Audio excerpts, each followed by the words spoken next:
નમસ્કાર, nation plus ન્યૂઝમાં આપનું સ્વાગત છે. હું છું ધલ પરમાર. છોટાઉદેપુર તાલુકાના દંધોળા જિલ્લા પંચાયતના તળાવ ફળિયા ખાતેથી કોંગ્રેસના ઉમેદવાર સુખરામ રાઠવાએ પ્રચારની શરૂઆત કરી હતી. છોટાઉદેપુર તાલુકાના દંધોળા જિલ્લા પંચાયતના તળાવ ફળિયા ખાતે કોંગ્રેસના ઉમેદવાર સુખરામ રાઠવાનું કાર્યકર્તા, હોદ્દેદારો અને લોકો દ્વારા સ્વાગત કરવામાં આવ્યું હતું. આ પ્રસંગે ઉમેદવાર સુખરામ રાઠવા દ્વારા એક બેઠકનું આયોજન કરાયું હતું, જેમાં મોટી સંખ્યામાં કોંગ્રેસના કાર્યકર્તાઓ પણ ઉપસ્થિત રહ્યા હતા. છોટાઉદેપુર બેઠક ઉપર કોંગ્રેસ અને આમ આદમી પાર્ટીનું ઇન્ડિયા ગઠબંધન થતા આમ આદમી પાર્ટીના કાર્યકર્તાઓ અને હોદ્દેદારો પણ આ બેઠકમાં ઉપસ્થિત રહ્યા હતા. આ બેઠકમાં કોંગ્રેસના ઉમેદવાર સુખરામ રાઠવાની સાથે હાથ સે હાથ જોડોના પ્રદેશના કો કન્વીનર પ્રોફેસર અર્જુન રાઠવા, તાલુકા કોંગ્રેસ સમિતિના પ્રમુખ સોમા રાઠવા, આમ આદમી પાર્ટીના છોટાઉદેપુર તાલુકાના પ્રમુખ વરસન રાઠવા સહિતના અન્ય આગેવાનો ઉપસ્થિત રહ્યા હતા. 21 છોટાઉદેપુર સંસદીય મત વિસ્તારના છોટાઉદેપુર તાલુકાની ધંધોળા બેઠકના જિલ્લા પંચાયત બેઠકના સમાવેશ તમામ ગામોના આ કાર્યકરના મિલન સમારંભમાં ઉપસ્થિત થવાનું થયું. અહીંયા ઉપસ્થિત કાર્યકરો આદિવાસી રીત રિવાજ મુજબ ઢોલ શરણાઈ ને મોટા ઢોલ વગાડીને સ્વાગત કર્યું. સ્વામિનારાયણ મંદિરના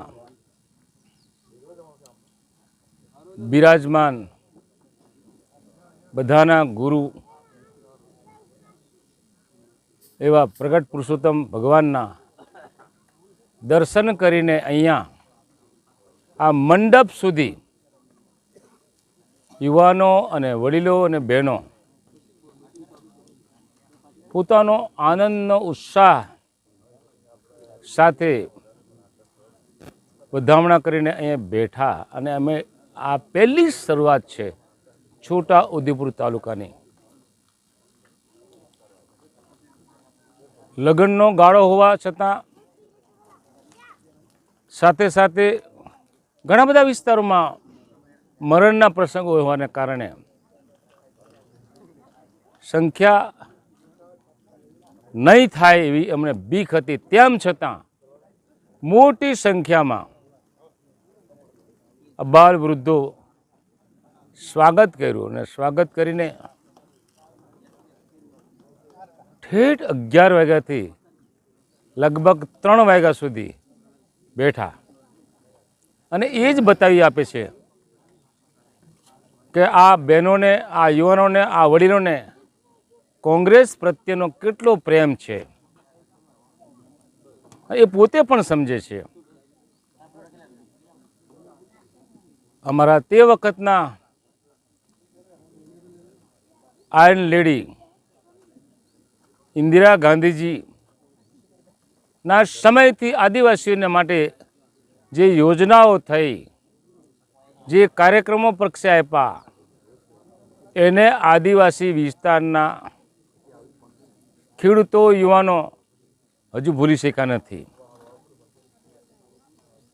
અને એ આ યુવાનો બધાને ખબર છે, જેની દાદી ગઈ, જેનો દીકરો ગયો,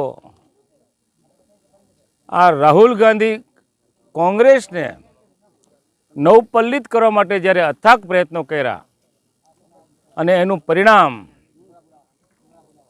ઇન્ડિયા ગઠબંધનને મળવાનું છે, ત્યારે અહીંયા આમ આદમી પાર્ટીના કવાંટના, છોટાઉદેપુરના કાર્યકરો અને આગેવાનો મારી સાથે ઉપસ્થિત છે. મારા ચૂંટણી કન્વીનર, હાથ સે હાથ જોડોના પણ કન્વીનર અર્જુનભાઈ રાઠવાને આ બેઠકની જવાબદારી સોંપીશ. ઉમેદવાર તરીકે તો ખરો, પણ જ્યાં ઉમેદવાર પહોંચી ના શકે ત્યાં કન્વીનર પોતે પહોંચી શકશે. અને આમ આદમી પાર્ટીમાં ચૂંટણી લડેલા ઘડાયેલા માણસ છે, એ બધા સાથે મળીને અમે 21 સંસદીય છોટાઉદેપુર મત વિસ્તાર ઇન્ડિયા ગઠબંધનના ખોળામાં એટલે એની તિજોરીમાં મૂકવાના, પેક કરવાના. ને છોટાઉદેપુર મને કોઈ કહેતું હતું કે જસુ ક્યાં છે, તો મેં કીધું જસુ જશે, શુક્રમ આવશે એ વાત નથી કરી, જસુ જશે. એમ મને પૂછતા હતા કાકા. મેં કીધું જસુનો પક્ષ જુદો, મારો પક્ષ જુદો, મારે થોડો કંઈ સાથે લાવવાનો હોય, એટલે મેં કીધું જસુ જશે. એમ મારી લાંબી વાત કરી નથી. તમે બધા મારા સ્નેહી મિત્રો છો. છોટાઉદેપુરને એના બાકી રહેલા કામો, ઘણી બધી યોજનાઓ છે, જાતિ અંગેના દાખલાઓ છે, નજીકમાં રોજગારી મળે તે વાત છે, શિક્ષકોની વાત છે, દવાખાનામાં ડૉક્ટરોની વાત છે. આ બધી વાતોને પ્રાધાન્ય આપવાની સાથે સાથે જાતિ અંગેના દાખલાને સૌથી પહેલાં પ્રાથમિકતા આપવાની મારી જરૂરિયાત રહેશે, મારી ઈચ્છા છે. એ તમારા સમક્ષ વ્યક્ત કરું છું. Rehan Patel, Nation Plus News, Chhota Udepur.